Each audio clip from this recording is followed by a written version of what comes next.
Comme nous l'avons vu, vendredi, nous avons parlé de l'unité dans la famille. Nous avons vu l'importance que ça revêt de vivre dans l'unité. Nous avons vu que parfois il y a des unités néfastes, mais que par la grâce de Dieu, on peut arriver à une bonne unité constructive. Ensuite, Maman Annie, parlant de l'unité des femmes dans la prière, a montré que quand les femmes sont unies dans la prière, elles déclenchent le mouvement céleste, elles convoquent les anges du ciel.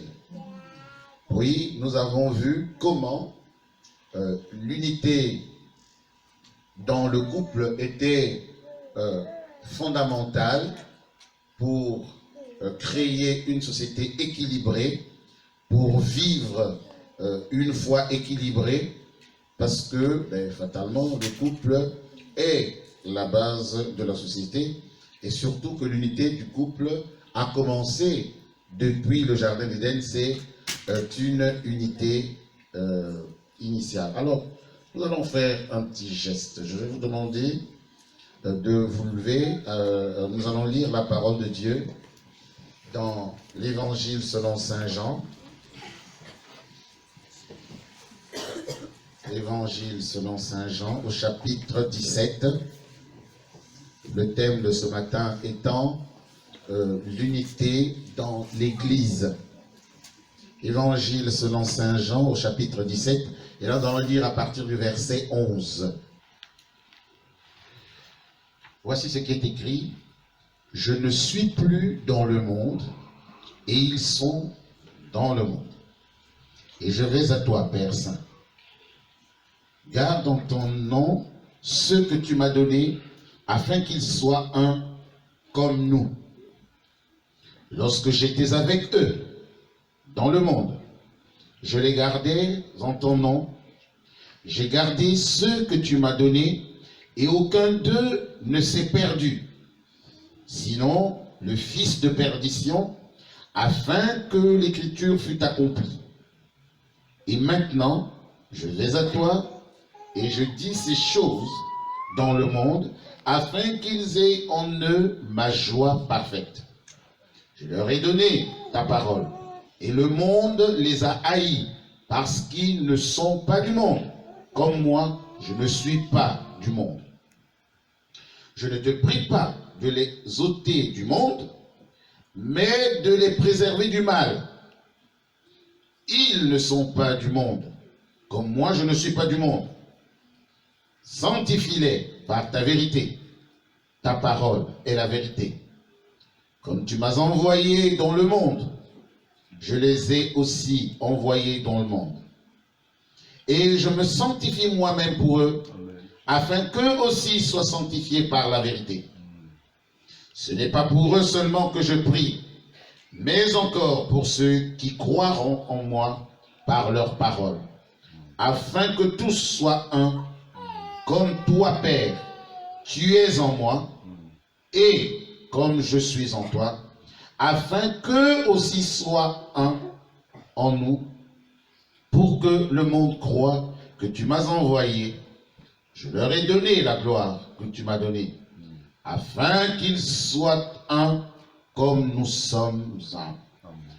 Moi en eux et toi en moi, afin qu'ils soient parfaitement un. Et que le monde connaisse que tu m'as envoyé et que tu les as aimés comme tu m'as aimé.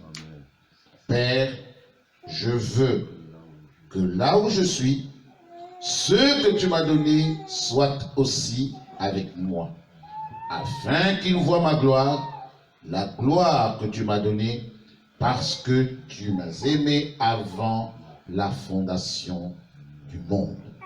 Au nom de Jésus-Christ. Amen. Amen. L'unité dans l'Église.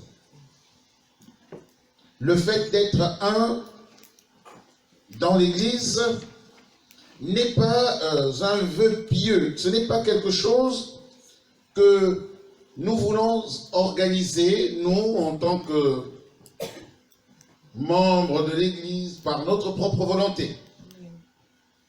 C'est la demande de Jésus. Amen. Vous voyez, quand on lit la Bible, il faut faire très attention. Il y a des subtilités. Même si ce n'est pas mon thème, je vais quand même poser la question. Pourquoi Jésus commence-t-il son message de cette manière-là? Le verset 11, en effet, dit « Je ne suis plus dans le monde. » Tiens. Et il n'est pas encore crucifié. Je ne suis plus dans le monde. En fait, parfois, vous pouvez voir quelqu'un dans le monde. Vous avez l'impression que la personne est encore dans le monde. Mais en réalité, elle est déjà comptée là-haut.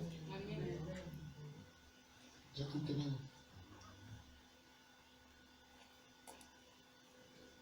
Souvent, en Afrique, on dit, si quelqu'un te cherche des problèmes, évite. Parce que tu peux donner un coup de poing, la personne tombe, elle est décédée, donc tu vas avoir des problèmes alors qu'elle était déjà morte. Vous voyez, une illustration.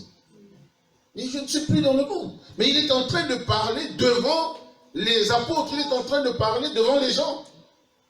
Et les gens le voient. C'est Jésus. Mais il dit, il n'est plus dans le monde. Mais eux, ils sont encore dans le monde. Ah oui. Quand on reçoit l'appel de Dieu pour quitter le monde, très souvent, les enfants de Dieu, ils savent. Ils le savent. Alors, il dit, je vais entrer dans l'unité avec le Père éternellement. Alors, commence à donner des instructions, commence à donner des conseils, etc., etc. Et là, il donne le conseil de l'unité. Jésus a d'ailleurs dit ceci, ce n'est pas parce qu'il y a des miracles dans l'Église qu'on reconnaît une Église. Ce n'est pas parce qu'il y a des guérisons, des prophéties. Même là où règne le diable, il peut y avoir des prophéties. Même là où règne le diable, il peut y avoir des guérisons. D'ailleurs, la guérison est plus facile pour le diable que pour nous, puisque c'est le diable qui envoie des démons pour aller embêter les gens. Donc, il peut vous donner l'illusion, il suffit de dire au démon, ta mission chez ce monsieur est terminée, viens. C'est ce qui se passe lorsque les gens vont y signer des pactes avec le diable. Parce qu'on leur fait croire que finalement tout ira bien si tu viens de mon côté. Tu vas et quelques jours, ça se calme. Sauf que Satan est comme un singe. Il ne peut pas s'empêcher de se gratter. Vous pouvez le servir de la meilleure manière que vous voulez. En fin de compte, il va vous faire du mal. J'ai pitié de le jeune homme de chez vous là qui porte des lunettes. Oui. J'ai pitié de lui parce qu'il a confessé, vous comprenez? Il n'est pas encore mort. Mais il a confessé. Il voulait faire l'unité avec le diable. Il a même glorifié cette unité. Mais il ne savait pas que lui, il finit toujours par se gratter. Et là, il dit, j'aurais pas dû le faire. Oui, mais tu l'as fait.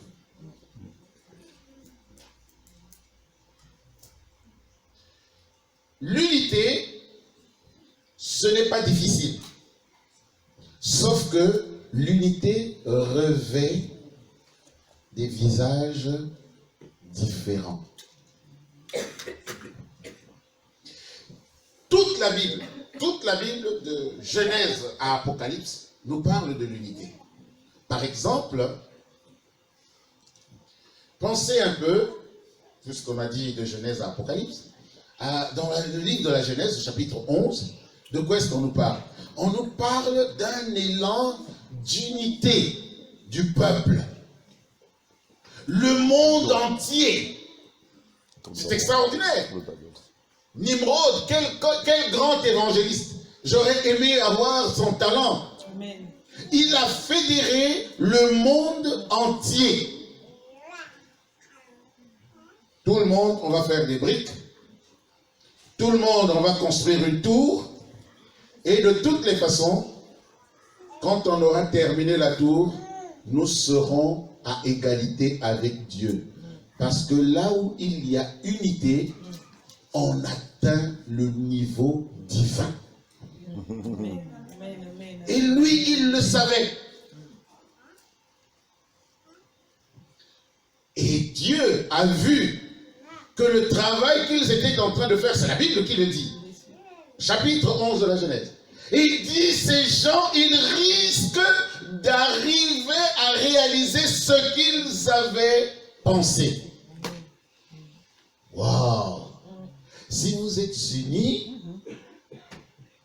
vous allez réaliser ce que vous pensez. Amen. Ce qui freine les communautés, ce qui freine les églises, c'est le manque d'unité.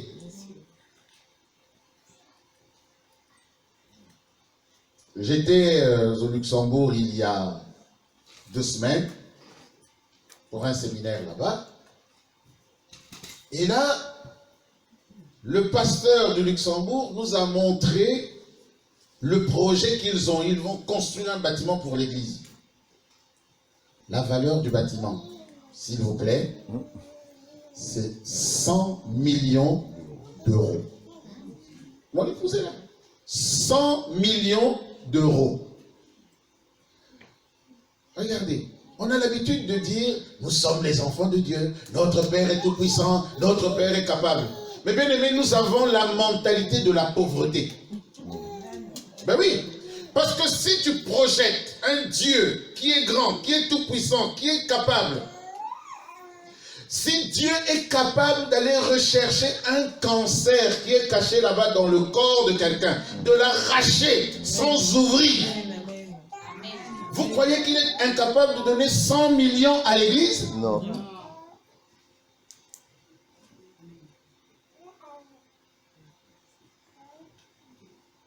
Alléluia. Amen. Il y a quelques semaines, nous avons vécu une grâce à l'église. Il y a une sœur qui est venue pleurer là parce que sa maman avait un cancer foudroyant, d'après les médecins. Il fallait vite opérer. L'opération était mardi. Elle devait être reçue à l'hôpital lundi. Et donc, on l'admet. Et sa fille, qui est membre de l'église, est venue pleurer à l'église. Et donc, avec le prophète Lorenzo, notre diacre qui est caché là, on était en train de pleurer devant Dieu. On dit, Seigneur, fais quelque chose pour la maman de notre sœur. Elle n'est pas venue devant un arbre,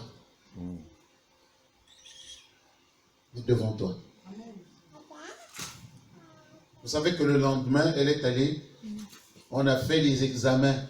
Le cancer a disparu. Gloire à Dieu. C'est pas que ça a diminué, c'est pas que non, disparu. Gloire à Dieu. Alors, Dieu est capable de faire de telles choses. Les médecins disent ce n'est pas possible. On prend les clichés, on regarde.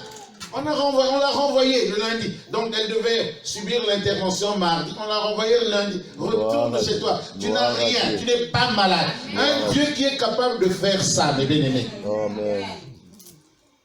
Qu'est-ce qui peut le limiter? Mais si nous ne sommes pas unis, parce que vous savez, ces choses-là, ça commence dans la tête folle des pasteurs. Vous savez que normalement, si vous n'avez pas un pasteur fou, vous devez prier pour qu'il puisse avoir de la folie. Oui, bien sûr.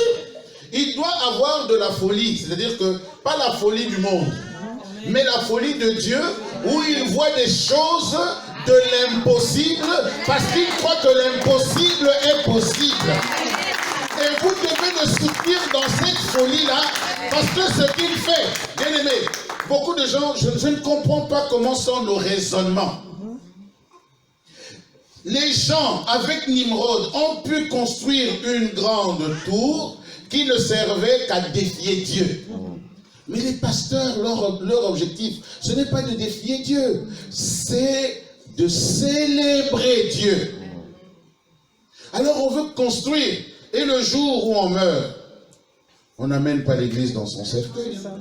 Déjà même ma belle maison, je ne pourrais pas l'amener. Quel dommage. On m'a réservé une petite boîte en carton. Je serai tout à l'étroit, surtout moi qui ai souvent froid là, je suis frileux, donc il faudra quand même me mettre beaucoup de couverture. Alors, mais vous comprenez, ce n'est pas pour nous, c'est pour Dieu. Hein? Et tout le monde, waouh, le zénith, le zénith. Mais qu'est-ce qu'on célèbre au zénith? La frivolité, la mort, la destruction. Personne n'est jamais allé au zénith et a reçu l'onction du Saint-Esprit. Personne n'est jamais allé au zénith et a reçu la guérison. Personne n'est jamais allé au zénith et a reçu la délivrance. Personne n'est jamais allé au zénith et a reçu la libération de ses trompes. Non. Mais quand on vient à l'église, là où le Seigneur fait des grandes choses, nous voyons petit. Bien aimé, écoutez, je vais vous dire une chose. Si votre unité, c'est pour voir petit, vous recevrez aussi Petit. Amen. Alléluia. Bon, j'ai vu que vous avez une très belle salle de prière, etc. Magnifique. Mais il y a quand même beaucoup d'endroits, vous savez, bon Dieu m'a fait la grâce de me déplacer assez souvent. C'est mon appel initial d'ailleurs. Et je suis allé dans des salles où c'est pire que des poubelles. Parce que qu'est-ce que les gens amènent à l'église? C'est bizarre, j'ai dévié de mon sujet. Hein? Non, mais... Bon, c'est pas ce que j'avais écrit, c'est ce que je vais dire. Qu'est-ce qu'on amène dans l'église? Tout ce dont nous n'avons plus besoin. Pasteur, Amen. je viens d'acheter une télé, mais ma vieille, elle continue à fonctionner. Est-ce que je peux vous donner? Vous mettrez à l'école le dimanche. Toi, tu viens de changer parce que ça ne te convenait pas, et puis tu dis, Dieu, allez, prends ma poubelle. Dieu est un Dieu de la réciprocité. C'est pas moi qui le dis, c'est écrit dans Proverbes chapitre 1. Si vous lisez à partir du verset 23 jusqu'au verset 26, vous allez voir. Dieu dit, je fais pour toi ce que tu fais pour moi. Amen. Sauf que quand Dieu fait, il le fait, il multiplie. Amen. Écoutez, je ne suis pas là en train de vous parler des choses banales du genre, si tu donnes 100 euros, tu auras 1000 euros. C'est pas ça. On n'est pas, quand on donne l'argent à Dieu, il faut donner pour donner parce que c'est bien de le faire. Parce qu'il le demande. C'est pas parce que Dieu est une banque qui va faire fructifier ton argent. Ce n'est pas comme ça. Il y a des moments où Dieu, au lieu de te donner un travail, il te donne la vie. Vous comprenez? Tu te demandes, Seigneur, je voudrais avoir ceci. Mais le problème, c'est que l'esprit de mort est venu se coller à toi. D'ailleurs, tout à l'heure, on va prier parce que hier, je vous disais que le Seigneur m'a montré un certain nombre de trucs. L'esprit de mort est en train de se faufiler ici. Ah oui. Là où il n'y a pas une unité véritable, je vous assure, les portes s'ouvrent.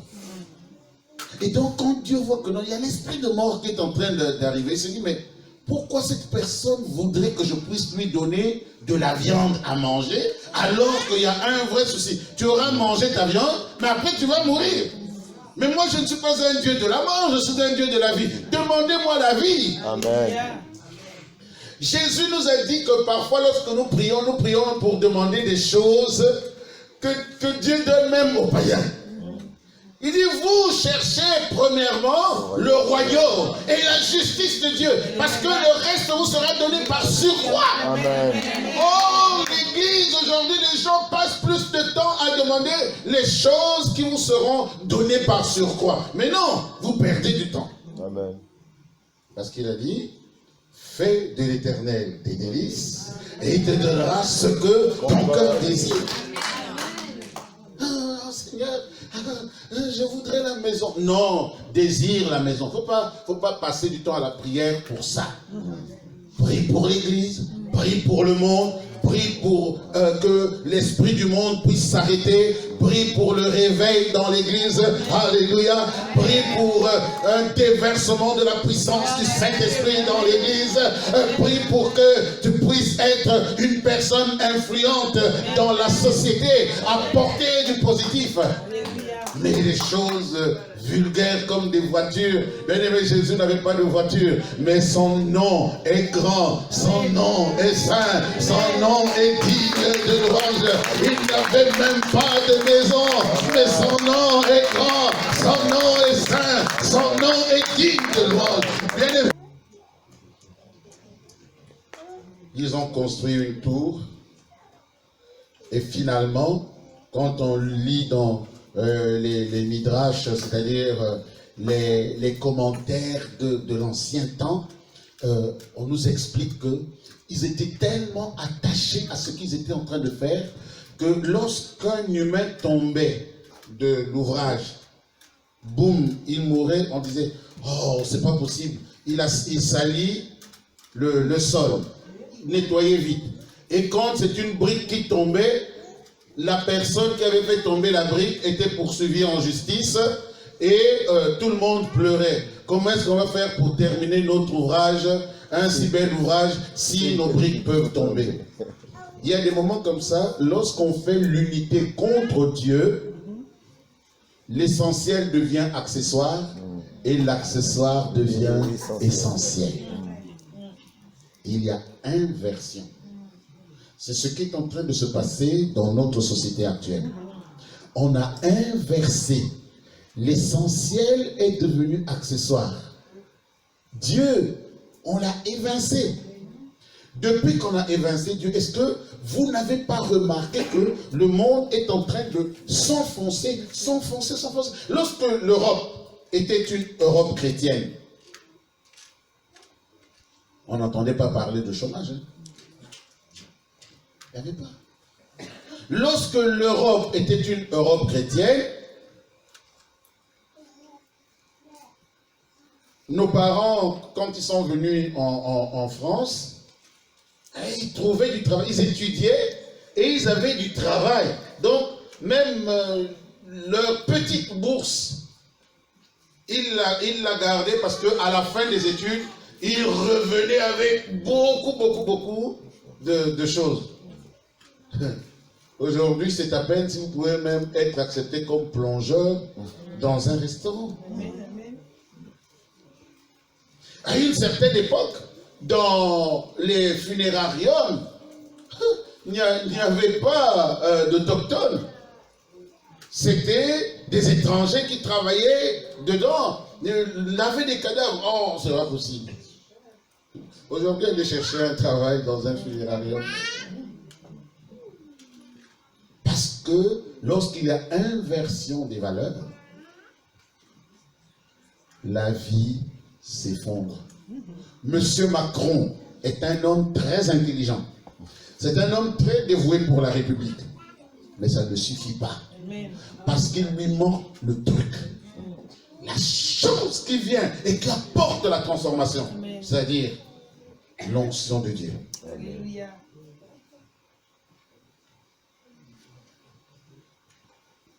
Hier, j'ai reçu des informations de RDC.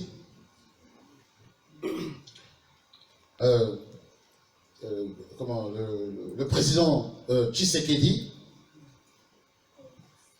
qu'est-ce qui le différencie des autres présidents depuis Papa Cissé jusqu'à les deux Kabila? C'est que Tshisekedi, quand il est arrivé au pouvoir, il a proclamé le nom de l'Éternel. Il a fait un...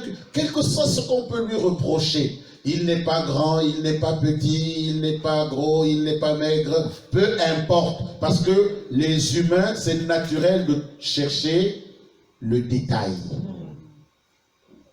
Vous savez, c'est quoi l'idolâtrie? C'est quand on oublie l'essentiel pour s'accrocher au détail.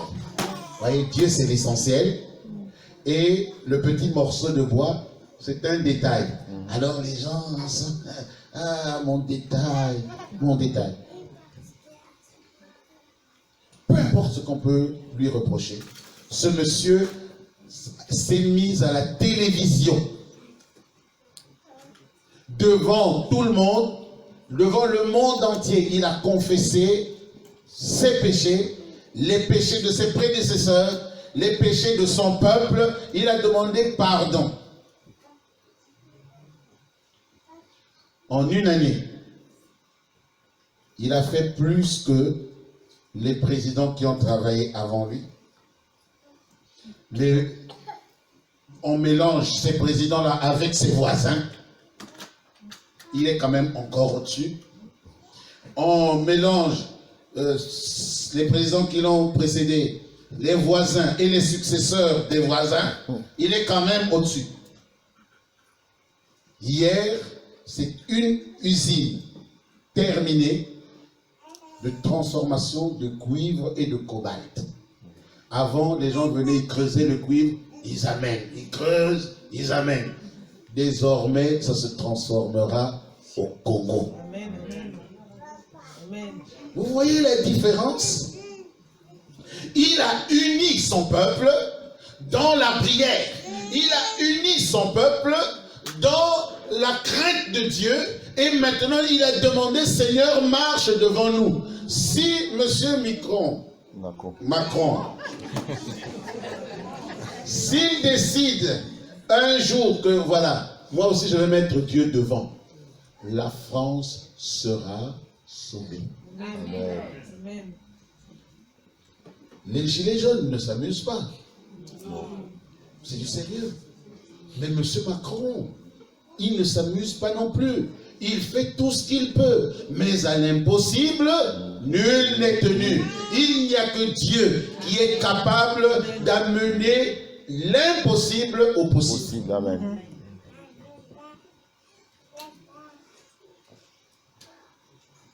Écoutez, je ne suis pas anti-français, anti-Macron, je dis seulement que quels que soient les efforts qu'il va faire, il ne réussira pas. Vous votez socialiste, ça ne fonctionne pas. Vous votez libéraux, ça ne fonctionne pas. Ça veut dire quoi? Ça veut dire que le problème, ce n'est pas un problème de parti, ni d'idéologie.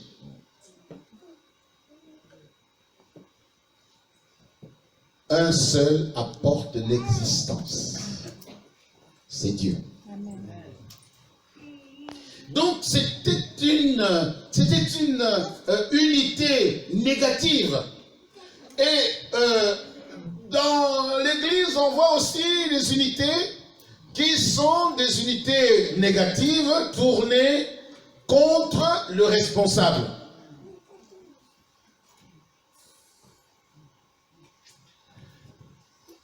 Combien de catégories de personnes composent une église? Il y en a 3. La première catégorie, des gens qui viennent à l'église, je ne juge personne, je vous dis seulement la vérité. Amen. 3 catégories. Premièrement, ce sont les enfants de Dieu. Première catégorie, c'est normal, c'est la maison de Dieu. Donc, première catégorie, ce sont les enfants de Dieu. Ils viennent avec le souci de servir leur Père, de proclamer la grandeur de Dieu. Et puis, il y a une deuxième catégorie, ce sont les visiteurs. Alors, les enfants de Dieu, quand on dit, bien-aimés, c'est le moment de l'offrande. Ils ont déjà préparé l'offrande à la maison, parce qu'ils savaient que quand je vais aller au culte, je vais donner l'offrande. Et ça ne leur pose aucun problème. Ils savent que EDF ne nous donne pas l'électricité gratuitement. Amen. que l'eau, ce n'est pas gratuit, que l'entretien du bâtiment, ce n'est pas gratuit, le chauffage, ce n'est pas gratuit, le pasteur, ce n'est pas gratuit. Aussi, quand même, les pasteurs, maintenant, c'est devenu gratuit. C'est un vol organisé des églises, hein. Mais bon, on accepte comme ça. Moi, je vis du salaire que je tire de mon travail d'enseignant. Bon. Mais bibliquement, ce n'est pas ce qui est dit. Les minutes de l'église de Dieu aussi ne disent pas ça. C'est-à-dire que vous devriez payer votre pasteur. Parce qu'il travaille pour vous à 100%. Il est disponible pour vous à 100%. Or, qu'est-ce que vous faites? Vous tirez toutes les bénédictions et puis après, vous lui dites merci, sois béni. Vous ne pouvez pas aller plus haut. Vous ne pouvez pas aller plus haut.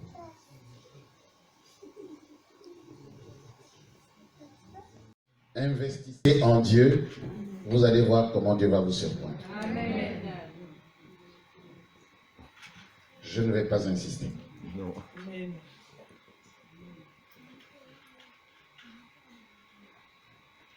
Deuxième catégorie, donc les visiteurs.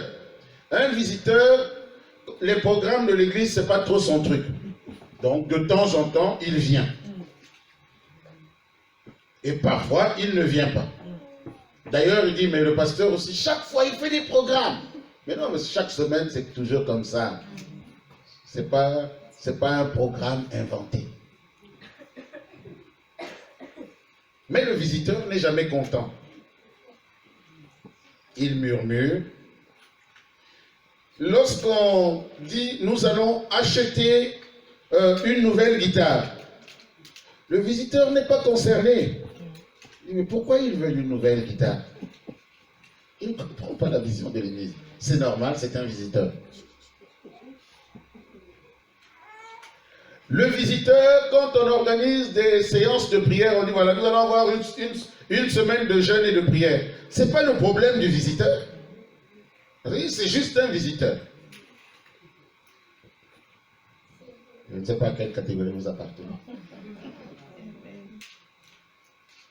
Quand on dit voilà, vraiment il faut venir parce que nous allons accueillir des gens, on aura besoin des gens pour faire ceci, cela.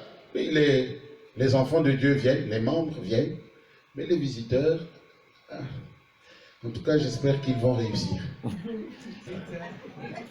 Il vous souhaite plein succès. La troisième catégorie, c'est assez étonnant, mais ça existe. Ce sont les serviteurs du diable. Et ça existe. Bon, peut-être qu'ici ça n'existe pas. Mais en tout cas, dans beaucoup d'églises, ça existe. Je ne vous ai pas pointé. Donc ne dites pas, l'homme de Dieu qui est venu, il a dit que nous sommes des serviteurs du diable. Si tu dis ça, ça veut dire que tu reconnais que tu es serviteur du diable toi-même. On n'a pas dit que c'est obligé que tu sois serviteur du diable. On a seulement dit que ça existe. Peut-être qu'aujourd'hui, ils ne sont pas venus. Mais un autre jour, ils viendront. Et les serviteurs du diable, eux, vous savez que diabolos signifie opposant, opposé. Donc eux, ils s'opposent toujours. Si vous êtes un parent, ne m'en veuillez pas, je vais juste dire un truc. En 93, il y a eu des élections au Congo-Brazzaville et on a installé un gouvernement démocratique qui était un peu démocratique aussi. Et donc, il y avait à la même époque un opposant. Alors, c'était l'apprentissage de la démocratie. Hein. Mais rendez-vous compte qu'il s'opposait à tout. On lui avait dit que c'est toi l'opposant. Et donc même quand on disait on proposait des bonnes choses, il s'opposait quand même. Mais qu'est-ce que vous faites? C'est des bonnes choses. Ah oui, mais on s'oppose, nous sommes les opposants. Bon, donc, dans l'église aussi, il y a des opposants. on va acheter un domaine de 100 millions. Moi, à la place, je vais dire, bon, pasteur, je vais voir un peu jusqu'où cette folie va nous conduire. Mais l'opposant, il va dire, ah non, où est-ce que vous irez chercher cet argent? Mais dans vos poches. Non, mais c'est vrai, non? C'est dans... Si vous êtes membre de l'église, quand le pasteur fait un projet, il compte sur qui? Sur vous.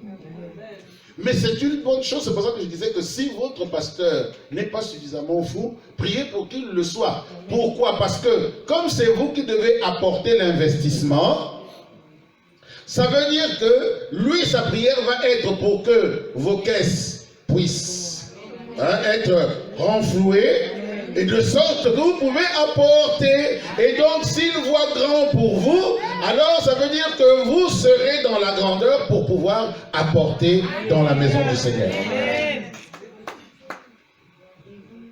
Malheureusement, beaucoup de personnes ne comprennent pas ces visions-là. Alors, ils entrent dans l'opposition. C'est ce que nous pouvons voir avec, dans Jean chapitre 19. On nous parle d'un opposant. Jésus avait 12 apôtres, mais il y avait un opposant. Un opposant. Et cet homme-là, un jour, il a organisé l'unité de l'Église. Il est allé, il a fait une fédération. La fédération des personnes intelligentes et malignes.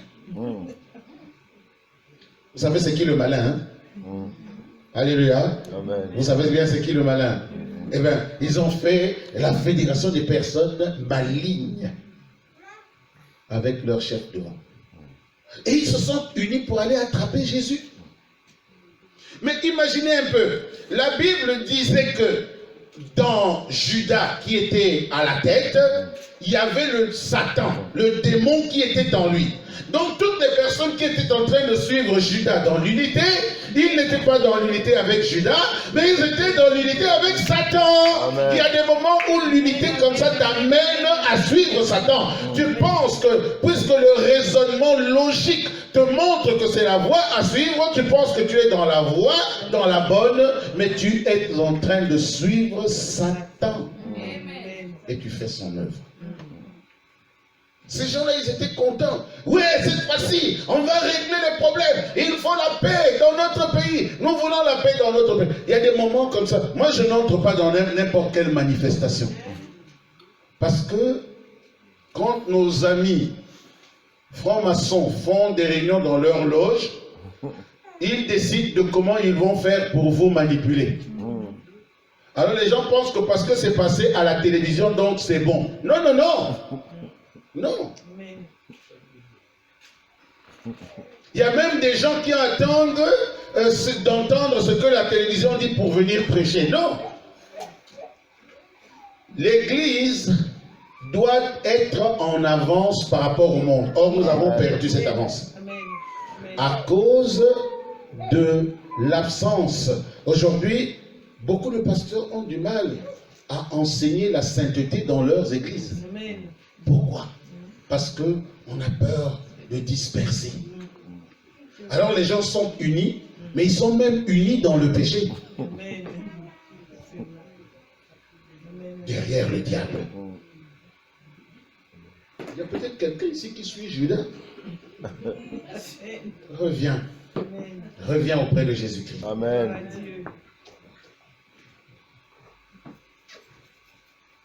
Lorsque vous êtes unis autour de Dieu, il y a des gens qui s'opposent à vous. C'est ce qu'on voit dans Néhémie, au chapitre 2.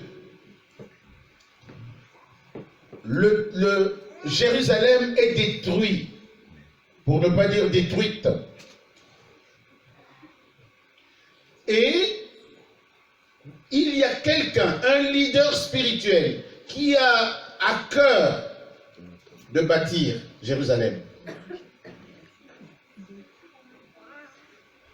Et là,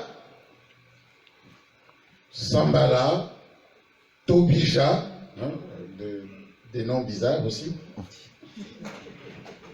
ils viennent et ils combattent l'œuvre. Ils combattent l'œuvre. Donc d'un côté, alors nous avons deux groupes. D'un côté, des gens unis pour combattre l'œuvre. D'un autre côté, des gens unis pour construire. Alléluia. Alors, je vais vers la fin de mon message. Il faut savoir que l'unité est une chose importante. Mais, quel est l'objectif de cette unité?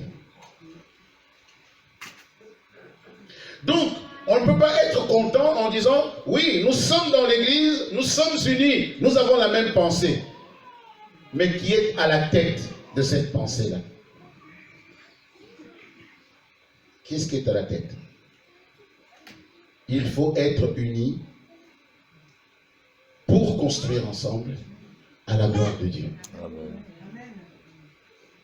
Il y a des moments comme ça dans la vie où il faut se dire, je vais soutenir l'œuvre. Vous savez, dans une église, Dieu donne une vision. Une. Et il confie la vision à une personne. Pourquoi? Pour qu'il n'y ait pas trop de vision et trop de voies à suivre. Le pasteur n'est pas pasteur parce qu'il est plus intelligent que vous. Quoique vous avez la grâce d'avoir un pasteur intelligent, un matheux. Mais ce n'est pas toujours le cas. Quelle que soit votre intelligence, elle dépasse celle du pasteur, ce n'est pas ce qui compte. Ce qui compte, c'est comment vous allez vous unir pour entrer dans la vision. Quelqu'un dit Amen? Amen. Oui. Comment est-ce que vous allez entrer dans la vision? Ce n'est pas parce que la majorité est contre que la majorité a raison. La majorité n'a pas toujours raison. Or, elle n'a pas toujours tort non plus. Hein? Mais la majorité n'a pas toujours raison.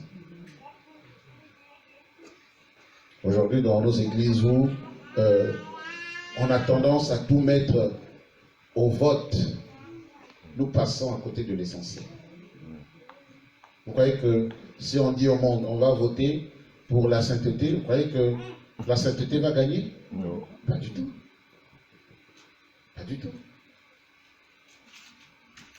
On va voter, c'est pour l'homosexualité. On va voter pour la débauche. Il faut diminuer l'âge de la majorité sexuelle. Surtout, ils ne sont pas capables de voter. Non, non, non. Ils ne peuvent pas voter pour choisir un politicien qui va agir dans la société pendant 5 ans. Mais ils peuvent prendre une décision sur leur sexualité qui va compter pour toute la vie. Parce qu'une fois que la décision est prise, c'est pour la vie, on ne peut plus changer.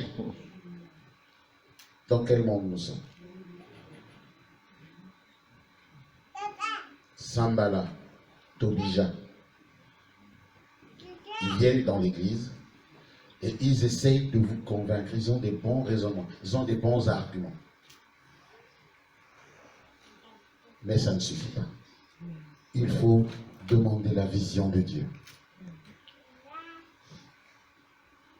Mais ce n'est pas dans ce sens-là que je vais prier. Pour que les gens comprennent la vision, et pour que les gens s'unissent autour de la vision, ils ont besoin de marcher d'un seul esprit. Et cet esprit, elle s'acquiert dans la crainte de Dieu et dans la sainteté.